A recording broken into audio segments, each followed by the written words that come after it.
వచ్చినటువంటి అంశాలన్నీ కూడా మరి ప్రతిపాదించే అవకాశం ఉందా లేదా అనేది ఇంకా క్యాబినెట్ మీటింగ్ కొనసాగుతుంది కాబట్టి ఇంకా అప్డేట్స్ని బట్టి మనం మాట్లాడుకుందాం. ముఖ్యంగా ముందుగా శివకుమార్ గారు, క్యాబినెట్ మీటింగ్లు ఇప్పటికీ చాలాసార్లు జరిగినాయి.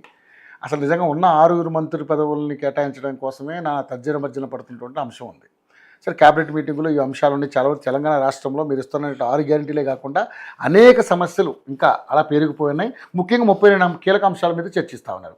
కేవలం చర్చలకే పరిమితం అవుతున్నాయి తప్పితే ఒక అడుగు ముందుకేసి ఏదన్నా ప్రజలకి ఇంత మంచి చేద్దామనే విషయంలో ఇప్పటివరకు అయితే జరిగింది ఏమి లేదంటూ కూడా ప్రధాన ప్రతిపక్షాలైనటువంటి బీఆర్ఎస్ కానీ బీజేపీ కానీ మిమ్మల్ని నిలదీసే పరిస్థితి కనపడతా ఉంది. సో ఏంటి నిజంగానే మరి ఇప్పుడు బనకచర్ల విషయంలో కానీ మేడిగడ్డ విషయంలో కానీ ఆల్రెడీ నోటీసులు కూడా వెళ్ళాయి. కేసీఆర్ గారు మేడిగడ్డ విషయంలో కాళేశ్వరం విషయంలో అక్కడ విచారణకు ఆయన 11వ తారీఖు మళ్ళీ వెళ్లాల్సింది ఉంది. సో ఏం జరుగుతుంది అసలు, మీరేం చెప్పాలనుకుంటున్నారు? ముందుగా యోయో టీవీ ప్రేక్షకులకు, మీకు ప్యానెల్లో ఉన్న వారికి నమస్కారం. అయితే ఇక్కడ ఈరోజు ఏదైతే మంత్రివర్గ ఏదైతే భేటీ జరుగుతుందో ఆ నిర్ణయంలో వాళ్ళు తీసుకునేది కూడా ఈరోజు ప్రజా సమస్యల మీదనే వాళ్ళు మాట్లాడి ఒక చర్చ చేసి తీసుకోవాలనేది వాళ్ళ ఆలోచన. రెండవది ఏంటంటే ఈ బల్కచర్ల గురించి ఆల్రెడీ ఇప్పుడు మీరు కూడా అన్నారు, అది చాలా రోజులు అవుతుంది, జనాల నుంచి కూడా ఒత్తిడి వస్తుంది. గతంలో కేసీఆర్ గారు కొన్ని సందర్భాలలో అవకాశం ఇచ్చిండ్రు. సో దానివల్ల జగన్ దగ్గర పోయి మాట్లాడము, వీళ్ళిద్దరు కలిసి డిన్నర్ చేయడము, తర్వాత రోజా దగ్గర పోయి రొయ్యల పులుసు తినడము, చేపల పులుసు రొయ్యల పులుసు మొత్తానికి అయితే అవన్నీ తిని ఆయన మొత్తానికి దోచుకోపోవడం అని చెప్పి కేసీఆర్ గారు గతంలో చెప్పడము, ఇవన్నిటిని కాంగ్రెస్ పార్టీ వచ్చిన తర్వాత కొన్ని అరికట్టడం జరుగుతుంది. ఇంకోటి స్పెషల్గా ఇంద్రమ్మ ఇండ్లు ఏదైతుందో ఆ డిజైనింగ్లో బడ్జెట్ కూడా కేటాయింపులు జరిగినాయి. ఆ బడ్జెట్ని కూడా రేపు ఈరోజు రాత్రికి అనౌన్స్ చేసిన దాంట్లో ఉంటుంది. రాజీవ్ యువ కిరణాలు ఏదైతే ప్రోగ్రామ్ ఉందో 1, 2, 3, 4 లక్షల రూపాయలు వివిధ వాళ్ళ దాంట్లో వాళ్ళు పెట్టుకున్న ఏదైతే స్కీమ్ కింద పెట్టుకున్నారో, లేకపోతే దాన్ని ఏమంటారు, దాన్ని అంటే వాళ్ళ స్కీమ్ ఏదైతే అనుకున్నారో ఆ స్కీమ్ కింద ఇచ్చిన దాంట్లో అన్నిటిని పరిశీలించడం జరిగింది. అయితే ఇప్పుడు నిర్ణయంలో కూడా రేపు బహుశా అవసరమైతే 2-3 లక్షలు పక్కన పెట్టేసి ₹1,00,000 మటుకు మ్యాక్సిమంగా ఎవరైతే అర్హులు ఉన్నారో అందరికీ కూడా. ఏ అంశంలో ₹1,00,000 అంటున్నారు మీరు? రాజీవ్ దాంట్లో అదొకటి. ఈ ఉద్యోగులది డిఏ పెంచడము, 2 డిఏలు ఇస్తామని చెప్పి కూడా ఒక నాకు వినికిడి, వారు పిఆర్సీ కూడా పెంచుతామనే రకంగా ఉంది. ఇప్పుడు ప్రస్తుతానికైతే ఇంకోటి కాళేశ్వరం మీద కూడా ఏదైతే నోటీసులు వచ్చినాయో దాని మీద కవిత వాదన విన్నాం. కవిత మొత్తం అదే ఫ్యామిలీ పాలిటిక్స్ అయిపోయింది, ఒక 3 ముక్కల ఆటలాగా అయిపోయింది. మొత్తానికి కవిత వాళ్ళ ఇంట్లో పంచాయతీ అంతా ఈరోజు ప్రజలకు రుద్దుతుంది. కేసీఆర్కి నోటీస్ ఇస్తే మొత్తానికి తెలంగాణ ప్రజలకి నోటీస్ ఇచ్చినట్టే అంటూ వాళ్ళు ఏ రకంగా అంటున్నారో ఒక్కసారి వాళ్ళు ఆలోచించాలా. రెండోది, గతంలో దోచుకుందంతా 10 సంవత్సరాల వాళ్ళే మళ్ళా జరిగిన దాని మీద నోటీస్ ఇస్తే ఇది కాంగ్రెస్ పార్టీ కుట్ర, లేకపోతే రేవంత్ రెడ్డి గారు అద్దంలో ముఖం చూసుకుంటారు. ఆమె లిక్కర్ క్వీన్, ఒకసారి ఆమె అద్దంలో ఎట్లా ఉందో చూసుకోవాలి. ఆమె గతంలో ఎప్పుడైతే బ్యూటీ పార్లర్ పెట్టి ఇన్ని పైసలు ఏడికెన్ సంపాదించిందో, లేకపోతే డాలర్స్ కాలనీలో ఆమెకి ఇంతగానం ఇల్లు ఎక్కడ ఉంది, బుర్జ్ ఖలీఫాలే ఉంది, ఏడికెన్ వచ్చింది.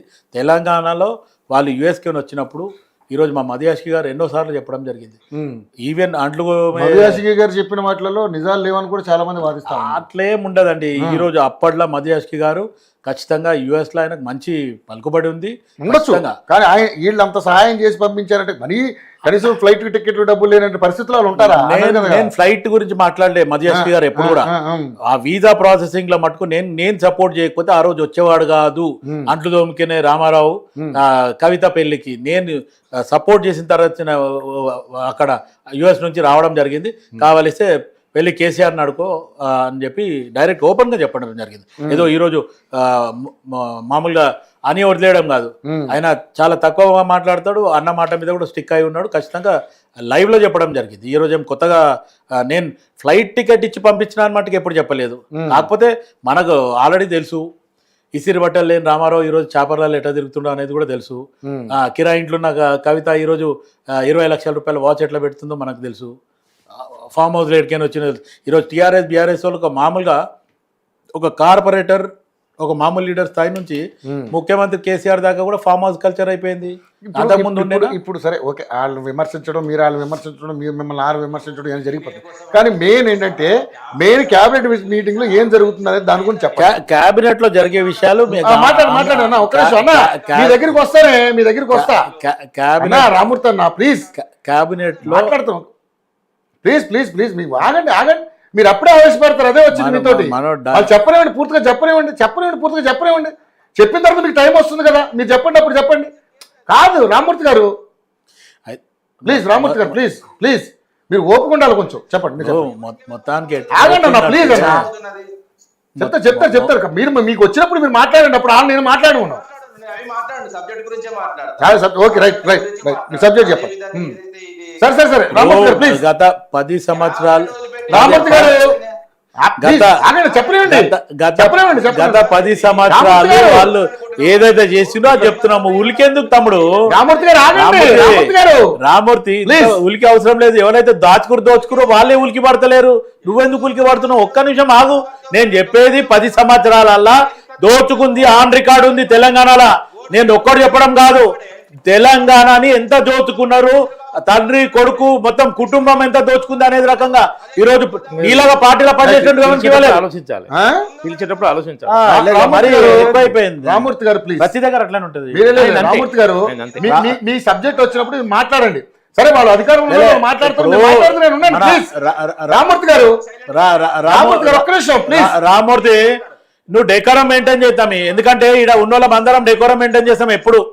ఈ రోజు ఈ డిబేట్ అని కాదు, ఏ డిబేట్ అయినా నువ్వు రాసుకో, కావాలిస్తే నువ్వు రాసుకో. ఏమంటావో నువ్వు కాంగ్రెస్ పార్టీని, నన్ను కాదు కాంగ్రెస్ పార్టీని ఏమంటావు? నేను ఈ రోజు కేసీఆర్ ని కేటీఆర్ ని కుటుంబం అంటున్నా అంటే వాళ్ళు 10 సంవత్సరాల నీ జిందగీ నా జిందగీ కూడా ఖరాబ్ చేసిన వాళ్ళు. ఈరోజు 1,50,000 రూపాయలు అప్పు ఒక్కొక్కరు తలకాయ మీద దొంగలు దోచుకున్నారు. నేను వాళ్ళ గురించి మాట్లాడితే నువ్వు ఉలికి పడతాయి తమ్ముడు. జరసేపు ఆగు, ఒక్క నిమిషం. నీ టర్న్ వచ్చినాక మాట్లాడు. ఇప్పుడు అరే నేను చూపి అంటలే కదా, నేను వద్దంటలే కదా, నేను రామూర్తి గారు ఎవరేం చేశారో చెప్పారు. ఒక్క నిమిషం ఆగండి రామూర్తి గారు చర్చ కొనసాగిద్దామా ఆపేద్దామా? ఒక్క నిమిషం ఆగండి, ఆయన మాట్లాడినవ్వండి. సరే, ఆయన చెప్పారు కదా, మీరు కూడా విమర్శించండి రామూర్తి గారు. Right right right right. ఇప్పుడు సబ్జెక్ట్ ఏంటన్నది క్యాబినెట్, అదే చెప్తున్నా నేను కూడా మాట్లాడమంటే ఒక నిమిషం ఆగండి, ఆ నిర్ణయాలు రాలేక బయటికి టాపిక్ వస్తుంది వేరే. ఇంకా నిర్ణయాలు రాలేదు, దాని మీద మాట్లాడుతున్నారు. ఒక నిమిషం ఆగండి, నేను దొడ్డి పెట్టట్లేదు. ఈ 32 అంశాలలో ఏ అంశాలు ఉన్నాయి, ఏ అంశాలలో మీరు సంతృప్తి పడతా అనుకుంటారు, రాష్ట్ర ప్రజలకు మీరు ఏ మెసేజ్ ఇవ్వాలనుకుంటారు, అది మాట్లాడండి. ఇప్పుడు కేసీఆర్ కేటీఆర్ మా కుటుంబం మా పాముల గురించి కాదండి. సరే ఓకే రైట్ రైట్, మీరు చెప్పారు కదా. మాట్లాడితే మీ ఎమ్మెల్యేల గురించి మాట్లాడితే, మీ మంత్రుల గురించి మాట్లాడితే ఇద్దరు మనం ఉంటారు. మాట్లాడుతున్నాను. మీరు 32 అంశాల గురించి చెప్పండి ప్లీజ్. ఇప్పుడు కేబినెట్ ఆడ జరుగుతుంది, ఇంకా నిర్ణయం బయటికి రాలేదు, అంశాల మీద జరుగుతుంది. ముందే మనం చెప్పంటే ముఖ్యమంత్రి నాకేమన్నా లిస్ట్ ఇచ్చిండా? రామ్మూర్తి అడుగుతాడు, పోయి వెళ్ళి ఇచ్చేయని మనకి ఆలోచించాలా? జరుగుతుంది చర్చ, ఆ చర్చ మీద మనం ఒక చర్చ పెట్టినాము. ఆ చర్చ మీద ఏం జరుగుతుంది ఏంటనేది ముఖ్య అంశాలు ఏమన్నా ఉంటే అవి మనకు లీక్ లాగా వచ్చినాయి, మీడియా ఏమున్నాయో మనం క్లియర్ చూసాం. ఏదైతే బనకచర్ల విషయం కానీ, మేడిగడ్డ విషయం కానీ, అదే రాజీవ్ యువ వికాసం గురించి కానీ, ఇంద్ర మిళ్ళ గురించి కానీ, తెలంగాణలో స్థానిక సంస్థల ఎన్నికల విషయంలో కూడా మరి ఇంతవరకు స్థానిక సంస్థల ఎన్నికల విషయంలో ఎటువంటి విషయం తేల్చలేదు. ఇప్పుడు పరిస్థితులంతా కూడా తారుమారయ్యే పరిస్థితి కనపడతా ఉంది. ఒకవైపు జీహెచ్ఎంసీ ఎలక్షన్స్ రెడీ ఉన్నాయి. సో ఏ నిర్ణయం ఇప్పుడు ఇలాగ సాగతీత కార్యక్రమం జరుగుతుంది. కానీ మీ ప్రభుత్వం వచ్చాక మీరు సాధించిన పురోగతి ఏంటనేది ఇప్పుడు ఈ కాలయాపన కార్యక్రమాలు తప్పితే ఏం జరుగుతుంది అనేది. కాలయాపన అని మీరు అంటున్నారు రవి గారు. కాలయాపన ఏం లేదు. ఆల్రెడీ ప్రభుత్వం వచ్చిన తర్వాత గతంలో ఉన్న దానికంటే ఈరోజు మెరుగైన సేవలు అందిస్తుంది కాంగ్రెస్ పార్టీ. గతంలో ఏ మంత్రికి అవకాశం లేకుండే రివ్యూ మీటింగ్ చేయడానికి. ఈరోజు కాంగ్రెస్ పార్టీలో అందరు మంత్రులకు కూడా స్వేచ్ఛ ఉంది, రివ్యూ మీటింగ్ ఉంది. ఈ రోజు ప్రజలు కలవడానికి ఉంది, సెక్రటరియట్ లో పోండి అనుకుంది, ఈ రోజు ముఖ్యమంత్రిని కలవడానికి ఉంది. ప్రతిదీ కూడా గతంకు ఇప్పుడు చేస్తున్నారు. ఎందుకంటే నిన్న ప్రజలతో ముఖాముఖి కార్యక్రమం పెట్టారు, మళ్ళీ కొనసాగిస్తారు. మొన్న కొన్ని రోజులు చేశారు, ఆపేశారు, మళ్ళీ మొదలు స్టార్ట్ చేశారు. అయితే సమస్యలు ఎక్కువగా వినపడుతున్నాయి మీకు. వాటిలన్నింటినీ తీర్చే కార్యక్రమం ఏమైనా చేస్తున్నారా? ప్రజా సమస్యలు ఇప్పుడు మీరున్నారు, ఒక సమస్య మీద వచ్చిండ్రు, అక్కడ మీరు ఒక అర్జీ ఇచ్చిండ్రు.